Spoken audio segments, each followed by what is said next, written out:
Jesus is walking in a garden of bees. Mother is talking with the voice of the sea. Soft is the wind, making sweet love to me. Siddhartha is out planting trees.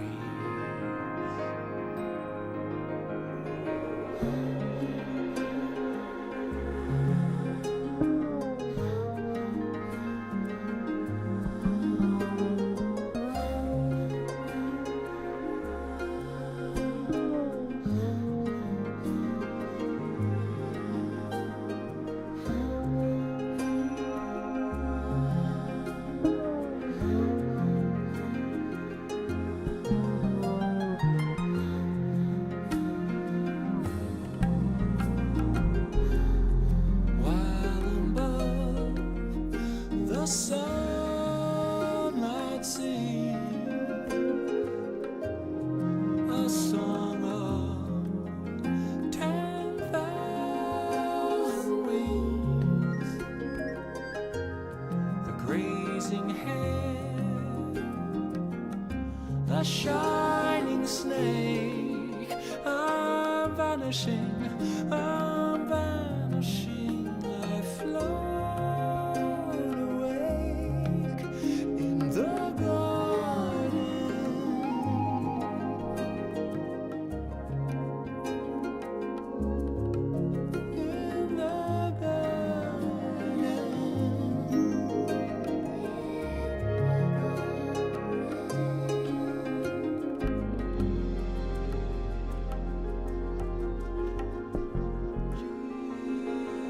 Jesus is walking in a garden of bees.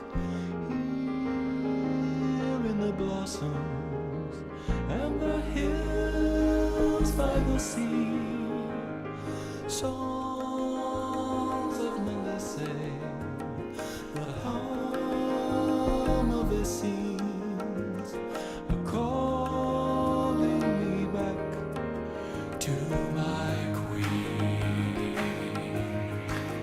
to my queen, to my queen. She's not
Melton. I'm your host for this morning's Sunday celebration service on this beautiful Memorial Day weekend.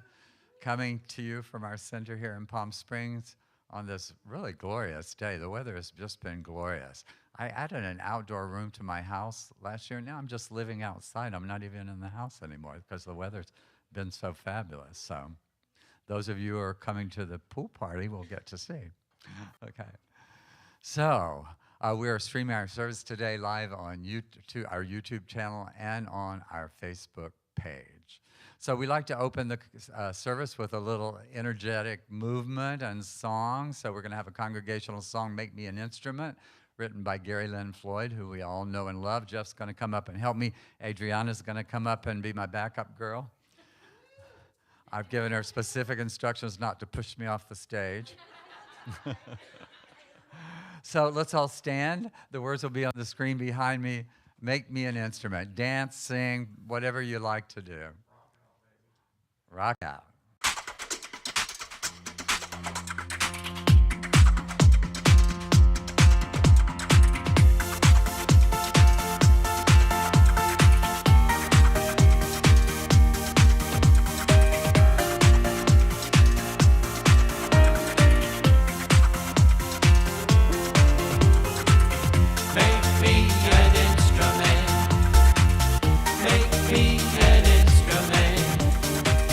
Make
I'm exhausted. I can go home now. Oh, okay. So on behalf of your leadership council and our senior minister, Reverend Eunice Chalfant, I want to welcome all of you who are here with us this morning in person and all of those of you who have joined us online, both here in the Coachella Valley and around the country. If you are online today, if you just go to the chat feature and say hello and let us know where you're joining from, we'd really appreciate it. So let me see where I am here. I'm still trying to catch my breath. Okay. So if you're here in person for the first time, if you just raise your hand, are there any first-time visitors? There's a lady back here. Okay. We just have a little packet there. It'll tell you a little bit about who we are as a community and what we teach and believe here. So thank you for coming out and joining us today. No matter where you are on your spiritual path or what your spiritual path is, you're welcome right here. So thank you for being here. Okay.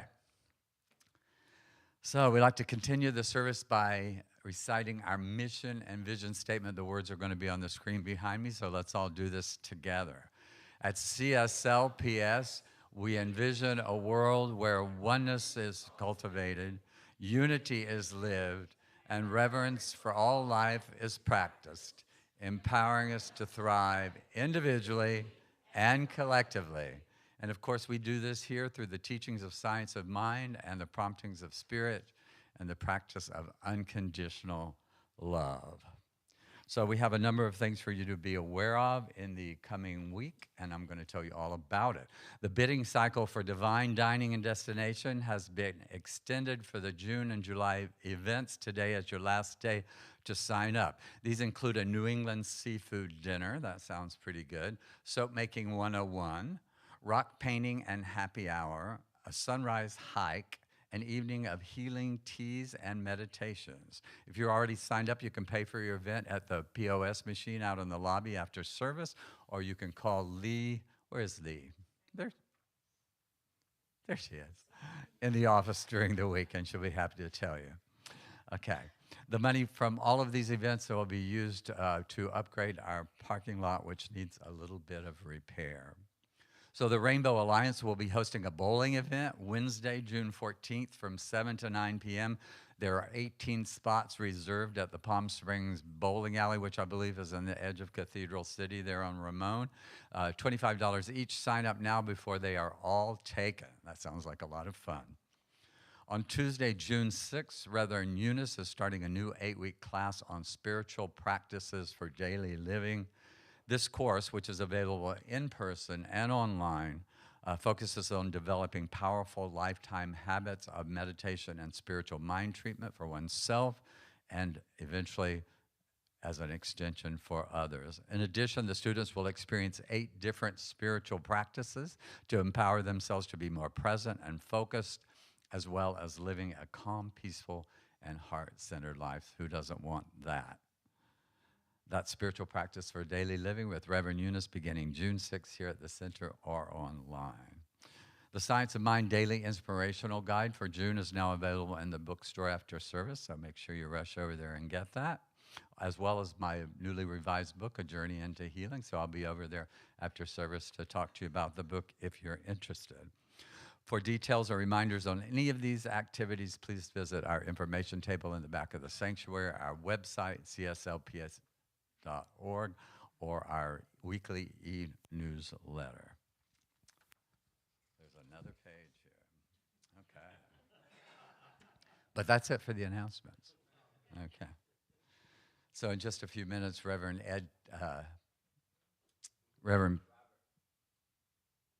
are you the practitioner on the? I know, I got confused. It's not a difficult thing to happen at this point. Peter Bedard will be joining us in just a few minutes on the platform to deliver our invocation and reading. Reverend Ed Tansey is holding high watch from his home today, and Reverend Robert will be our guest speaker for today's service. Yes. Practitioners will be available to you for one-on-one prayer for revealing and healing and revealing your highest good in the chapel immediately after service.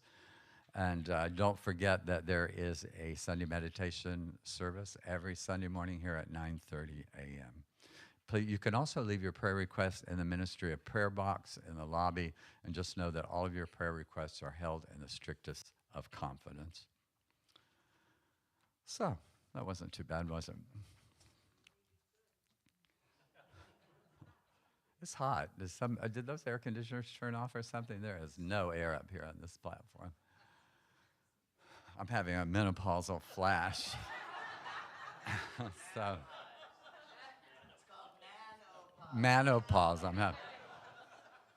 Anyway, I'm sweating. So where am I? Okay. So as we prepare for the practitioner on the platform, let's just take a moment to make ourselves comfortable in the chair we're sitting in. If it feels good to you, just uncross your legs and your arms. If it feels good, close your eyes or soften your gaze. As we relax and allow the spirit of love that is ever present to flow in and around and through us, as we breathe in together, the love and the peace that is in this room. And so we find our natural rhythm of breathing and allow the music to take us just a little deeper. I will make a quiet place within my heart, and I will wait upon the Lord, wait upon the Lord.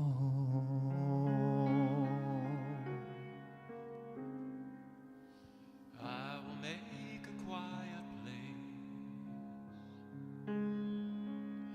a quiet place within my mind,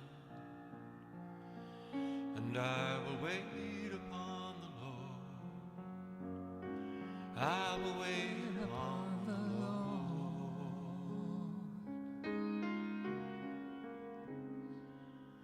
Be still, my soul, be still. Be still, my soul, be still. Be still and know.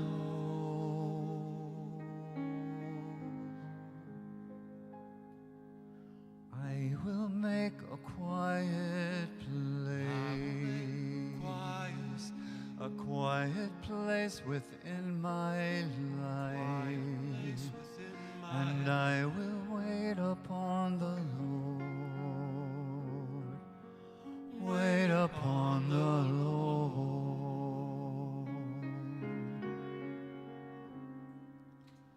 I will make a quiet place.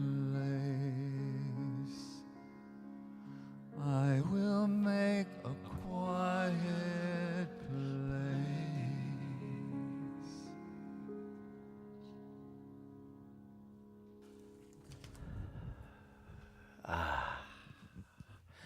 I love when I get to hear them sing that.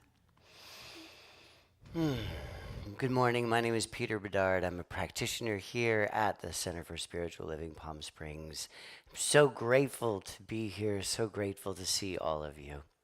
As a reminder, practitioners are people who have chosen to go deeper into the teachings of our faith. If you are interested in becoming a practitioner or taking any of the classes, I highly recommend you do that. It is a way to know our faith even better, even if you decide not to become a practitioner. The classes are really amazing. So please take Reverend Yuna's class, and we always have prayer afterwards for you, our 1-minute prayer in the sanctuary. Today's readings, our first reading is from Ernest Holmes. Remember that spirit exists always at the center of all form. It is forever expressing in and as tangible form. The forms of its expression may come and go, but it is changeless and eternal. We personally have form, but we are still part of spirit, since spirit is at the center of everything, and in its action as law always responds to our thought. There is no limit to its creativity for us, except the limitations which we ourselves impose on our experience of it. And from James Blanchard, when your mind temporarily yields to negativity, self-judgment, stress, or pessimism, remember that thanks to free will, the amount of time you spend in these states is purely up to you. I love the humor in that one. It's kind of like hitting you over the head, right? Oh, yeah, I don't have to be there. And our last quote today is from Marianne Williamson, remembering to remember that our deepest fear is not that we are inadequate. Our deepest fear is that we are powerful beyond measure. It is our light, not our darkness, that most frightens us. I'm going to ask you to just take a moment and be still. Take a deep breath. Spend a minute to contemplate those words.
Remembering to remember.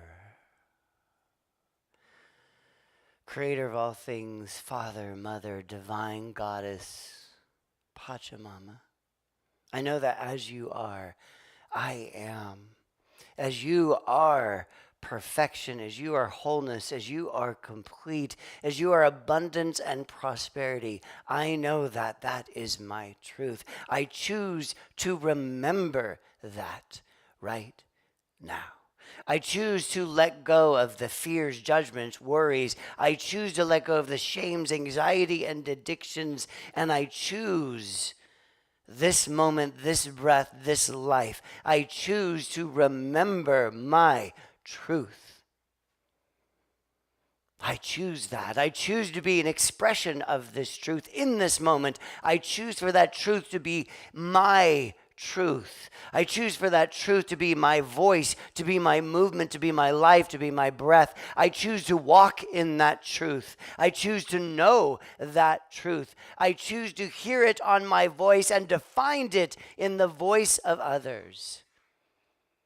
I choose that divine truth, that love that is God, that is who I am. I choose to recognize it in myself and to let go of anything and everything that tells me contrary. I choose to be that love. I choose to accept it with every cell in my body. Right now, I make that statement, but that truth, that love, that divine goodness is my goodness. It is who I am. It is at the core of my being. It is the body that I inhabit as I am an expression of the divine. And in that truth and in that knowing, I just take a deep breath. I relax in the gratitude of knowing that I can find that truth. I can remember my truth every moment of every day and in this moment right now. I know it. As I release these words, knowing that they are done, knowing that the consciousness of the divine is my consciousness, as I know these words are good and very good, I simply affirm them with a deep, powerful breath of acceptance. And I say, and so it is. Amen.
So on this Memorial Day, it is right for us to remember the living and the dead, for whom the call of their country has meant pain and sacrifice.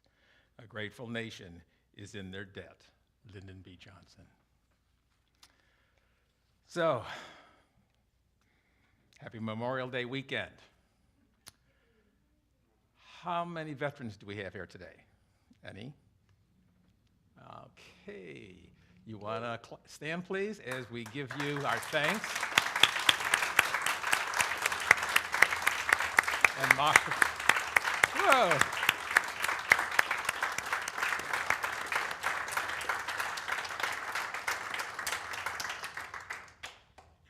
I'm following George today, making all these mistakes.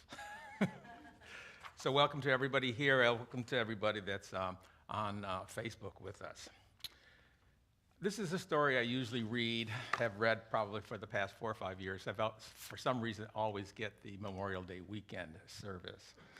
And I remember as a young man right out of college, I was working for WILE-FM in Cambridge, Ohio. Don't look on the map, it's probably not there. But there I was working the night shift and some of the special occasions. And back in Ohio, we did strange things. We had parades for everything. And the Memorial Day parade was always a lot of fun.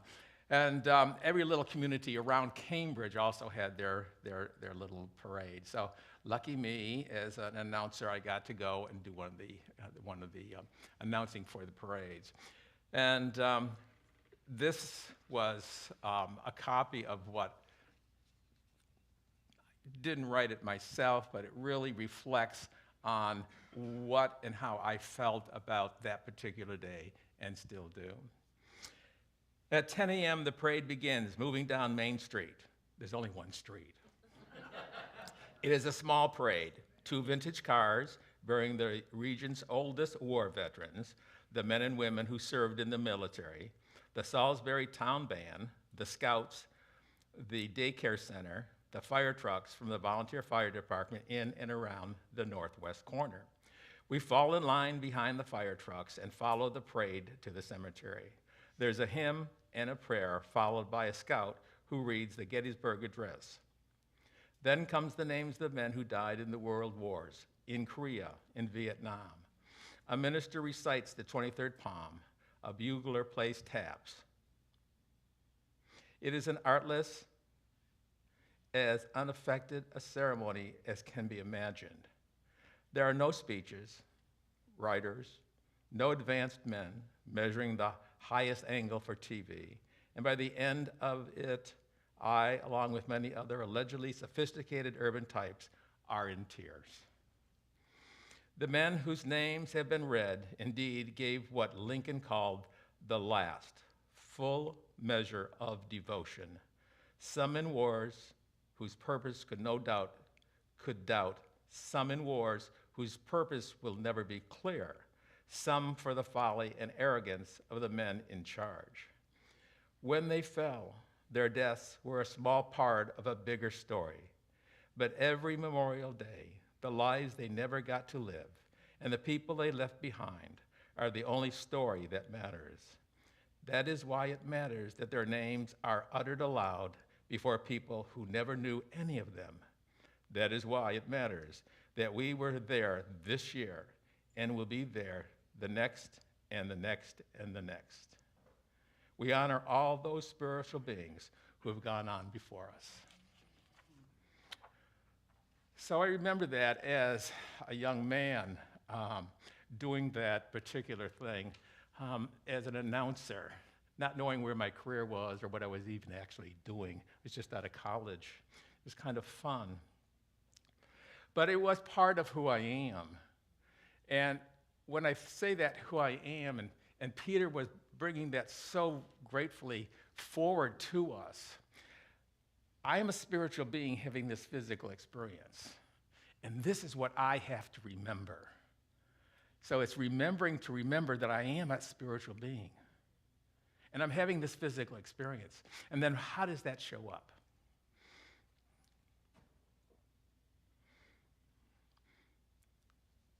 Peter did this.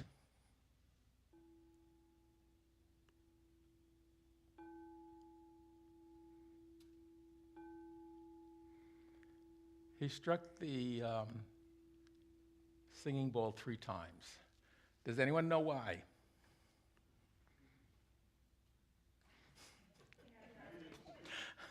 Nobody?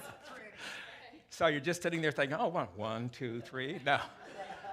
There is a madness to that measure, or a measure to that madness, of what it really means. And it's the number 3 is a religious number. It's the Trinity. But it depends on where you are in your religious and your spiritual development, what it actually means to you. Now, if you're a Christian, you can guess what it's going to mean. It's going to be what? Father, Son, and Holy Ghost, of course. And if you're a Hindu, it's going to probably something like heaven, earth, and water. If you're a Buddhist, anybody? Buddhist? Past, present, and future. Native Americans, art, science, and religion. What do we do here in metaphysics? What? Science or religion? No, there's 3 things.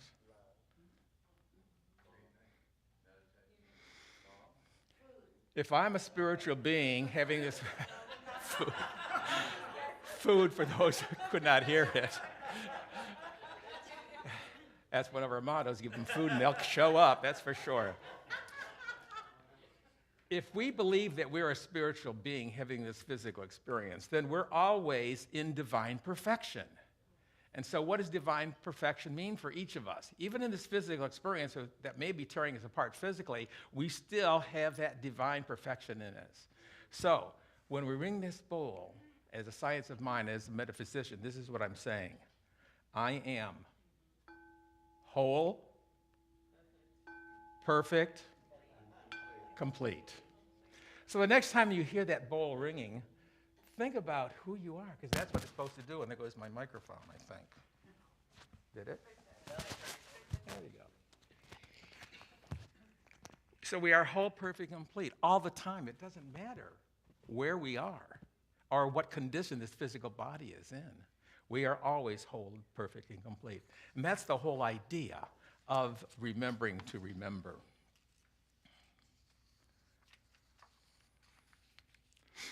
I have a lot of stories here, but I'm not going to go through them all because you'll be here forever. So, do you believe in synchronicity? Yeah, synchronicity is part of metaphysics. Definitely. Things don't happen just by themselves. We bring things on in our choice of how we choose things and how we believe. And so, the first quote here is the definition of what synchronicity is. And if I can find it here, it says, 2 things come together for a result. Could be positive or negative, depending upon your thoughts and the power you give to it. So, Reverend Eunice calls the other day and says, can you do the Memorial Day service? And I go, yeah, I think I can do that again. I was thinking I'd just pull out an old one. Most of you are brand new here, so you wouldn't know I'm duplicating anything. But what happens is, she goes and she tells, well, I want you to do remembering to remember. And I go, remembering to remember? That's not even a good grammatical phrase. Let alone, I'm thinking, oh, Jesus, now what am I thinking about? Remembering to remember. But then I start thinking what it really means to me. What is it? How does it show up in my life? Remembering to remember. That's kind of strange. I'm not sure exactly how to do that. Now, I'm going on 81.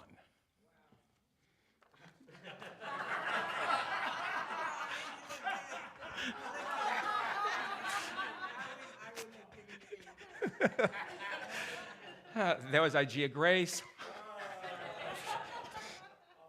And as I get older, remembering to remember gets harder. It does. It really does. And sometimes you can't remember what you're going to say. No, it doesn't mean you don't even remember where you are sometimes, huh, George? So what happens is, if you remember back in 101, SOM 101, first course, we were taught what? Affirmations, right?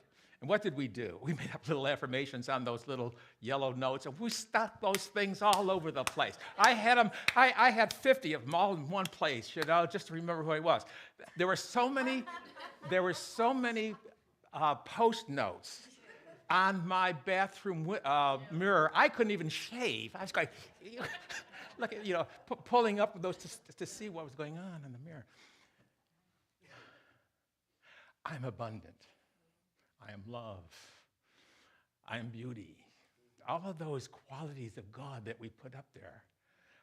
And then I go, here I am, 81. What are my affirmations today? So this is what one of the notes is. Take meds.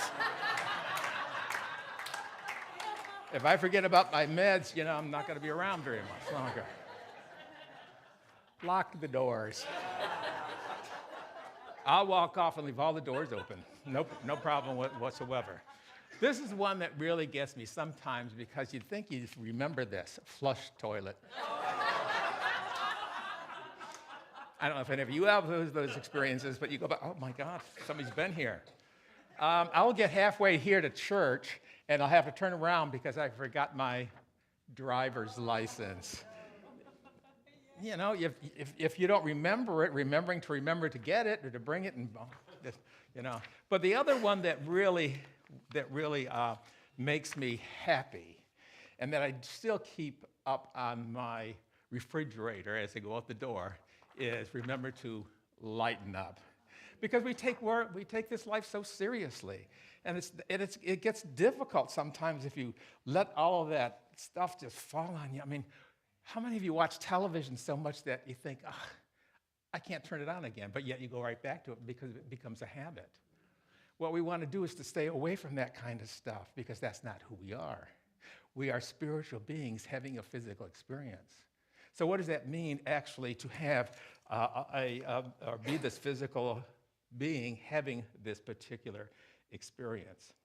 So I question many times, who am I?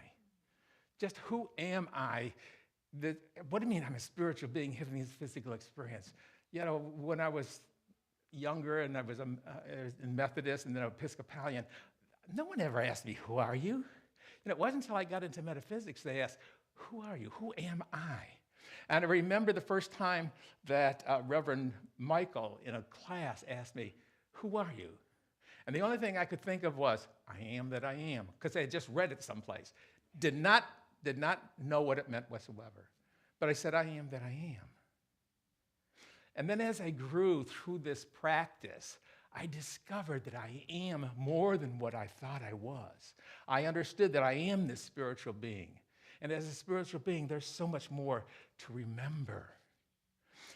This story comes from remembering to remember the story of God's people, because it tells about how the Jewish people remember how to remember.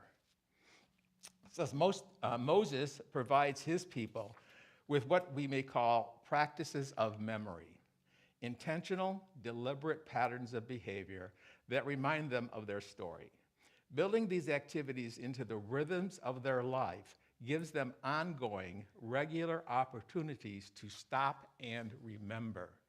We don't do that hardly. We're too busy running around, do, instead of be. Moses makes the memory connection explicit as he charges them to teach their children, 1, proclaim their faith. How many of us proclaim our faith every single day? You have to do that to understand who you are. Observe the Sabbath. Give thanks for their blessings. How many of us actually sit down before we eat, actually give thanks for our food? Confess their sins. Well, we don't believe that we have sins. That's nice, so we can cross that one out. Celebrate the Passover. I love celebrating the Passover. We do that. We celebrate the Passover here. And it's just a reminder of who we really are, because we're as much Jewish as we are science of mind. Tithe, okay? And act with justice and compassion toward employees.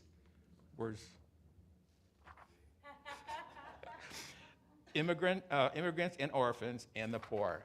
So those are all things that we have to remember to do in order for us to be this spiritual being. Because it's not just about us, it's about everybody. Everybody that we come in contact, and even those that we haven't come in contact with in our lives, we still have to be that spiritual being. Being that spiritual being, having those and that understanding of how it all works.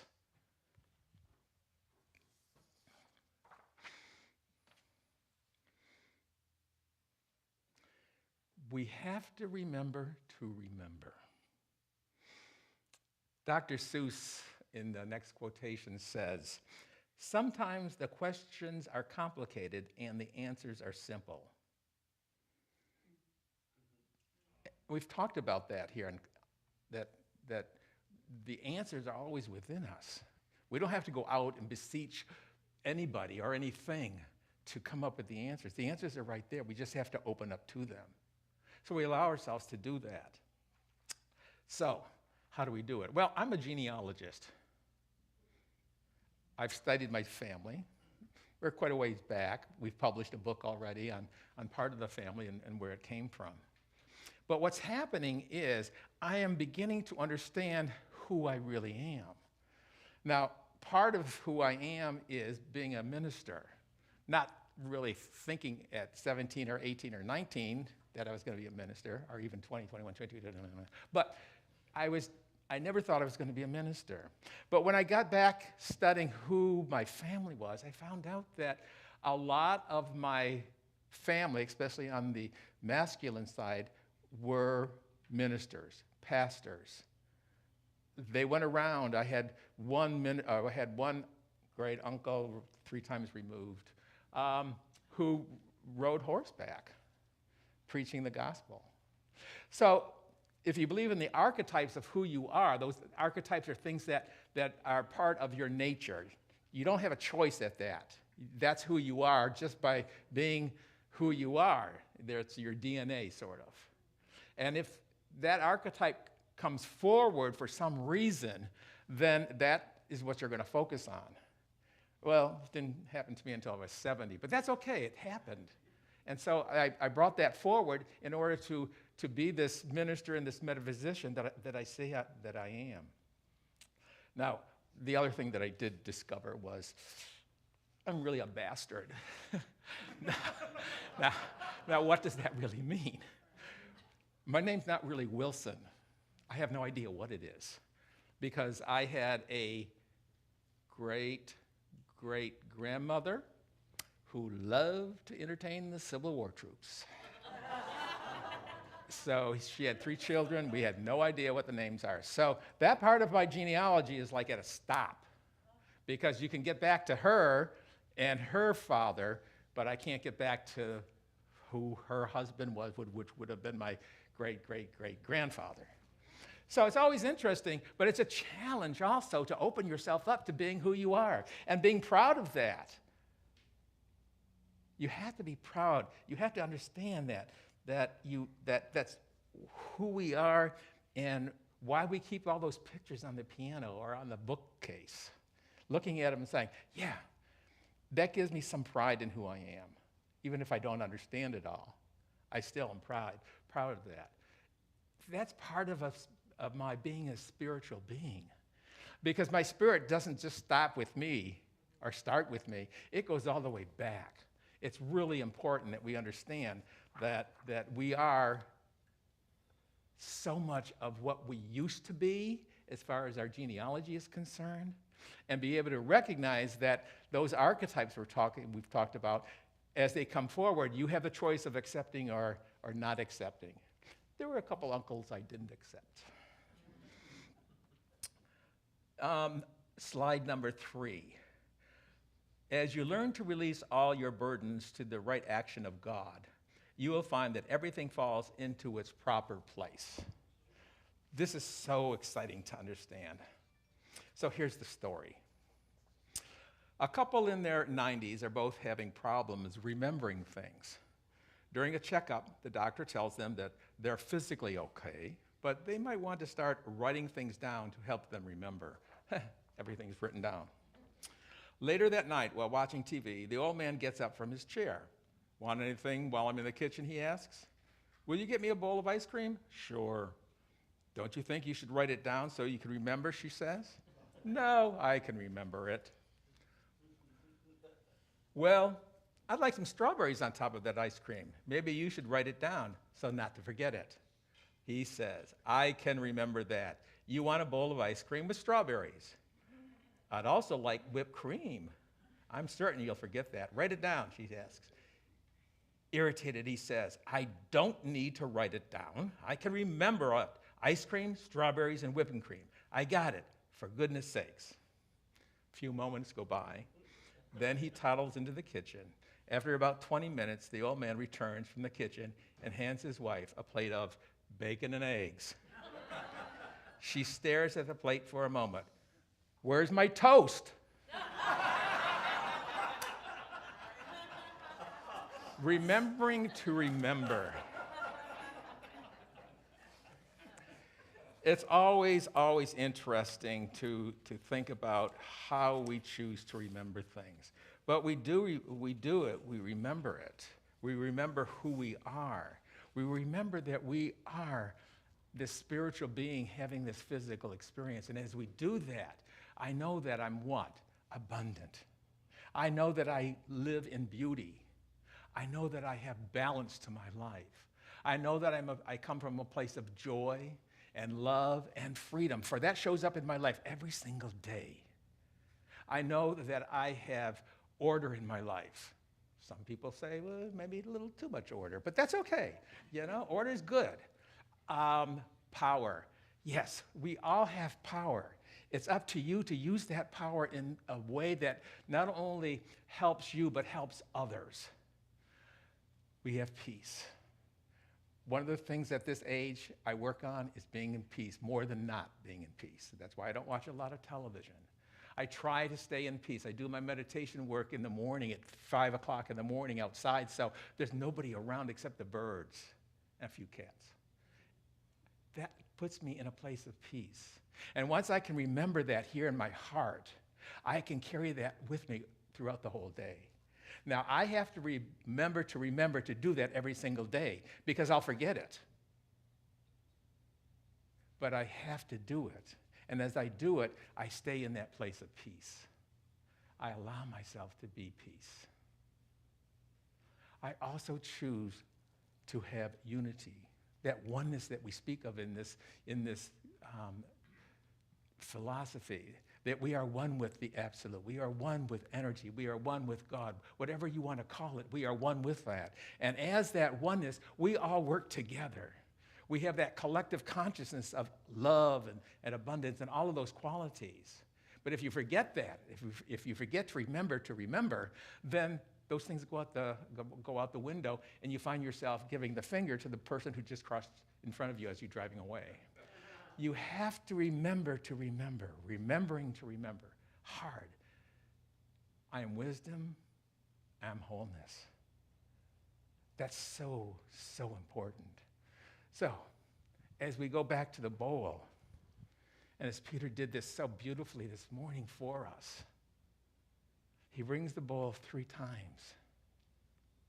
I am a spiritual being having this physical experience. I am whole. I am perfect. I am complete. And so it is. Thank you.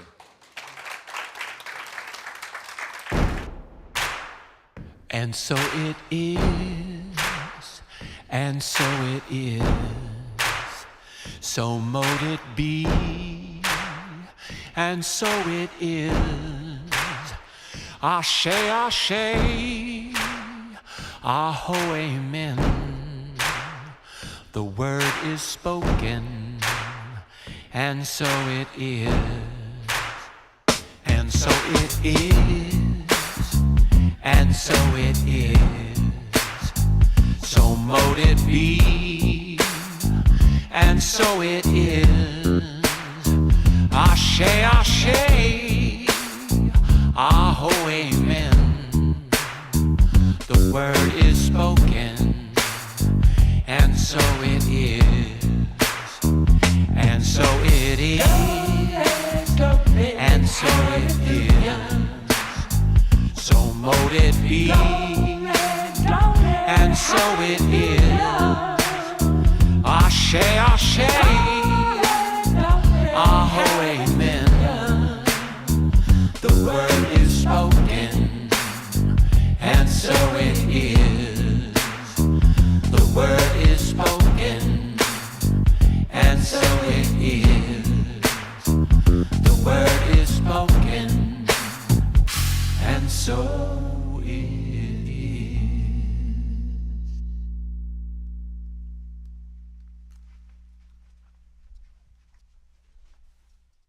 I am a what? Spiritual being having a physical experience. Again, I am a spiritual being having a physical experience. 3 times. I am a spiritual being having this physical experience. And so it is. Offertory, yes, okay. I am abundant. You are abundant. You have to bring that forth. It's not enough to say, I'm abundant. You have to go and say, I am abundant, and that shows up in my life. It shows up in every aspect of my life. I allow that to be. I open up to that abundance, and I see it all around me. Look at outside, how gorgeous it is here in Palm Springs, California. And it's only, what, 70 degrees, 74 degrees or something like that? Normally, it's like 100. So, I'm abundant for this cooler weather that we have. So it's really important that we understand that we open up to that abundance. Part of that abundance is not only giving, it's also receiving. So if you're a giver, you're also a receiver. If you already discovered that for yourself. If you're having problems with abundance, no matter what it is in your life, relationships, prosperity, abundance as far as money is concerned, or just getting along with your own life, open yourself up and see all of that goodness that's already there. See it, express it, grasp onto it, and hold it. Grab it by the you-know-what, just to make sure that you've got it. That's part of this program. That's part of our teaching. So we allow it just to be. So if you'll take your tithing for this morning, place it over your heart. This gift, and repeat after me, this gift I give is a gift of love. It comes from the heart. It brings me joy. I am truly blessed. I am a spiritual being having this physical experience. Thank you, God, as me. And so join me as we sing, I'm so grateful. Gratitude before me, gratitude behind me, gratitude to the left of me, gratitude to the right of me, gratitude above me, gratitude below me, gratitude within me, gratitude all around me. I'm so grateful. I'm so grateful. I'm so grateful. I'm so grateful. I'm so grateful. I'm so grateful. I'm so grateful.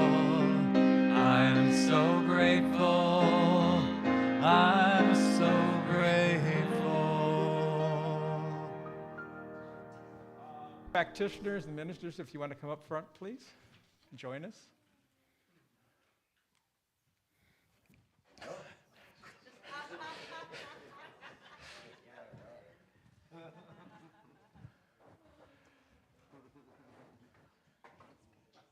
Okay, so these are the people who are available to pray with you after service in the chapel. Don't forget that.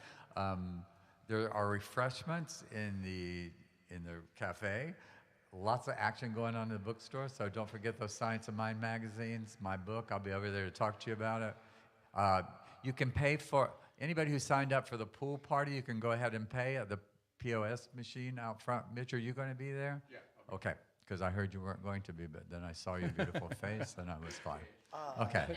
Don't they? Okay, so you can do that out there. You can just do your tithe or anything that you need to be, that can be done out there. So, okay, let's stand. We're going to do our closing affirmation. It's here on the screen behind me. I am at home in the heart of God. My life is anchored in truth. I live in a consciousness of peace. I can never be separate from my source. I am living love. Hallelujah. Amen. And so we're going to close the service today with a peace song. If you want to hold the hand of the person next to you. For those of you tuned in online, we see you, we honor you, and we hope to see you again next week. Let there be peace on earth, and let it begin with me. Let there be peace on earth, the peace that was meant to be with God.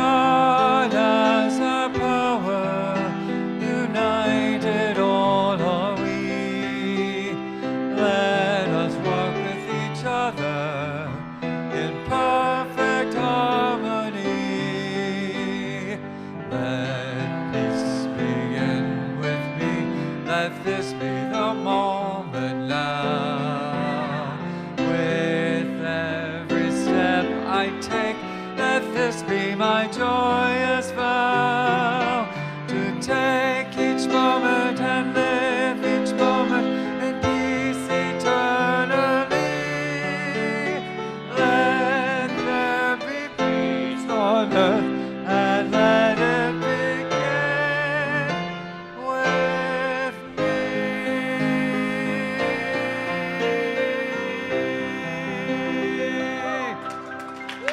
Woo, I like those guys though.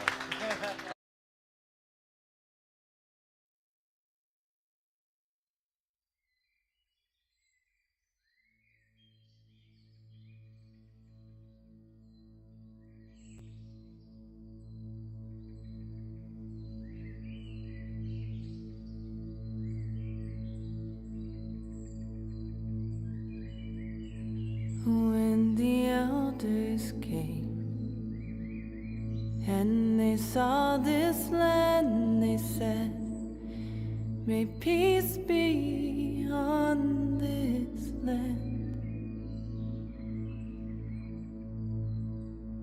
When the elders saw trees shudder in the wind, they said, may peace be on this land. May peace reign on this land. May peace rest in this land.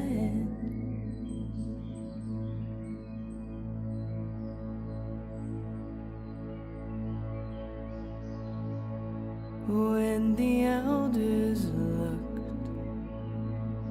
and they saw the sun, they said, may peace be with everyone.